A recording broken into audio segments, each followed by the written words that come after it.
Ali Baba and the 40 Thieves from 50 Famous Fairy Tales.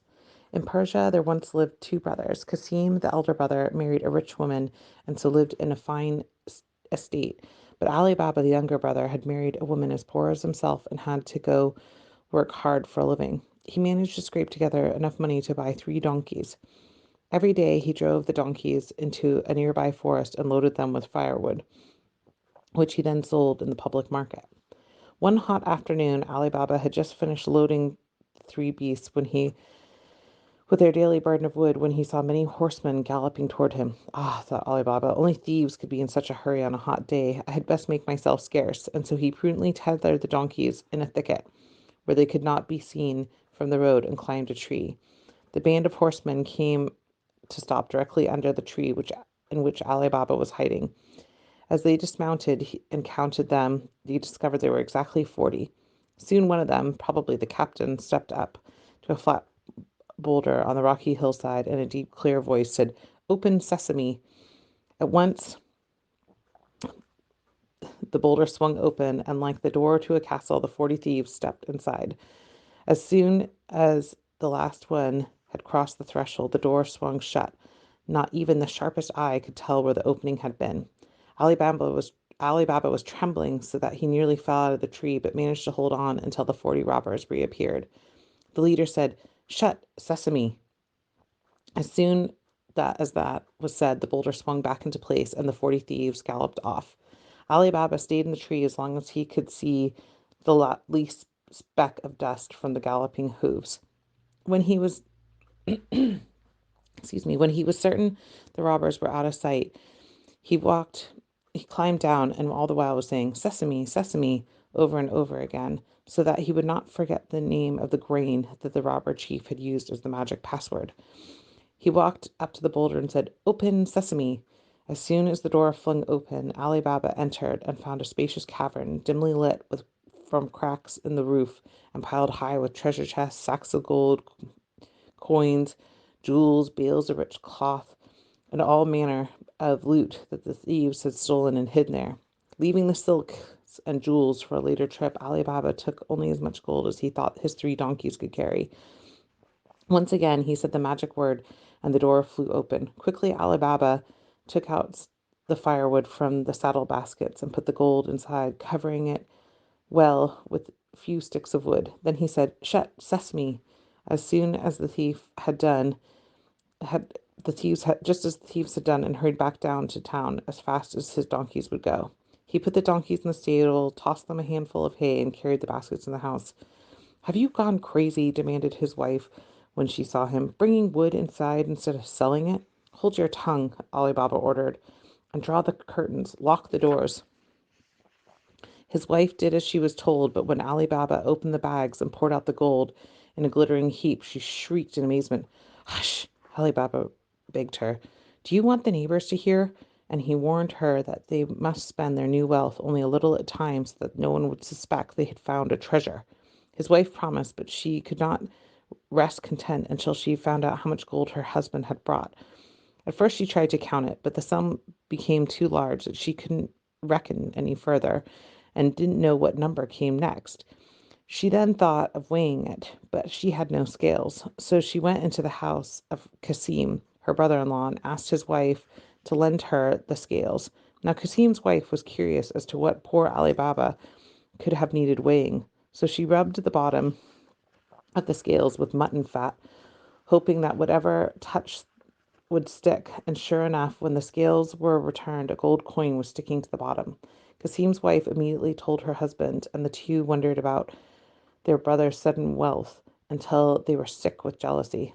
At last Cassim could stand it no longer and went to Ali Baba and demanded to know how he had gotten so much gold that he would need to weigh it. Ali Baba said that he would tell his brother his secret, as there was easily enough treasure in the cave to make them both rich. So he told him the magic word.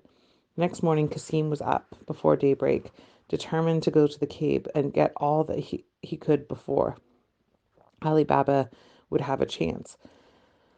With him he took 10 donkeys with the biggest baskets he could find. He found the rock and said, "Open, sesame." He went inside and began filling the saddle baskets.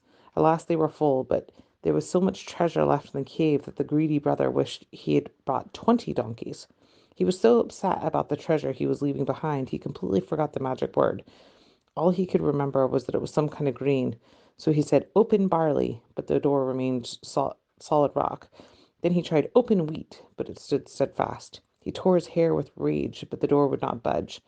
Just then the thieves came back to the cave with more loot they had taken from some unfortunate travelers.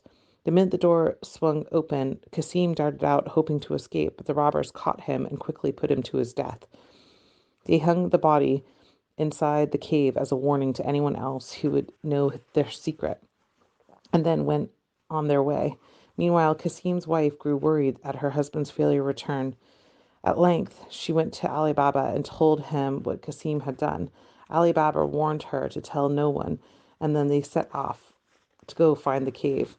He found Cassim quickly enough and brought the body back with him, hidden in the donkey saddle basket under a pile of wood. He comforted the poor wife as best he could and told her that he and his family would come and live with her so that he could look after his brother's son and manage his affairs.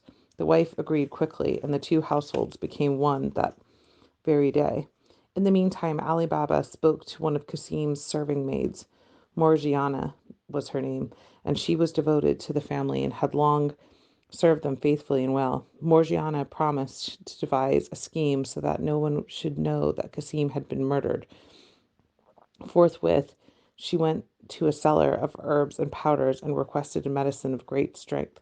When asked to whom this medicine would be given, Morgiana pretended to weep bitterly and said that it was for her master, who suffered a great pain and could not be expected to live until morning. In this way, news of Cassim's illness was spread about, and no one was surprised to hear of his death in the next few days.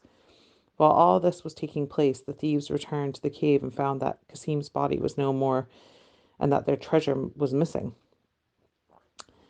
They decided to send one of the new number of town disguised as a traveler to try to find out who had discovered their secret. The spy was to look for two things: a man who had been murdered and a man who had suddenly become wealthy. The spy soon discovered that Ali Baba was the answer to both questions, since he was newly rich and the brother who had died after a short illness. The leader of the band then thought of a clever scheme to get inside Ali Baba's house without arousing any suspicion. He pretended to be an oil merchant and managed to reach Ali Baba's house just at sunset. Since there was no inn nearby, he asked Ali Baba to shelter him and his donkeys for the night. Ali Baba agreed, and the donkeys, each laden with huge oil jars, passed inside Ali Baba's gate. The first few jars did indeed contain oil, but inside each of the others was crouched a thief. Now it happened that Morgiana, needing some oil for a lamp, went to one of the jars and discovered the trick. She summoned another servant to help her. Working quietly, they poured boiling oil into each of the jars, thus killing the whole band of robbers except the leader, who was pretending to be asleep in the house. When the leader came to rouse his men for the attack on Ali Baba, he found they had all been boiled alive, and he quickly made his escape, but he swore his revenge on Ali Baba. A few days later, he returned to the town in a different disguise and made friends with Kasim's son, who invited the stranger to his house for dinner. Ali Baba did not recognize the man, but Morgiana did. She saw that the thief held a dagger inside of his shirt. As soon as dinner was over, she dressed herself as a dancer and came to entertain the guests. Little did he guess what sort of entertainment she planned, for she did not see the dagger hidden for he did not see the dagger hidden beneath her sash.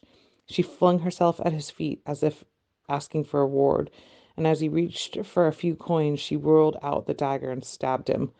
Ali Baba and young Cassim cried out in horror, but their horror was soon changed to joy when Morgiana showed them who their guest really was. Young Cassim was soon so overcome with her cleverness that he asked Morgiana to marry him at once, and she consented, and the wedding was held soon. Now that all the thieves were dead, the whole treasure in the cave belonged to Ali Baba, who of course shared it with young Cassim and Morgiana. They used it wisely and lived in great honor, as did the children after them.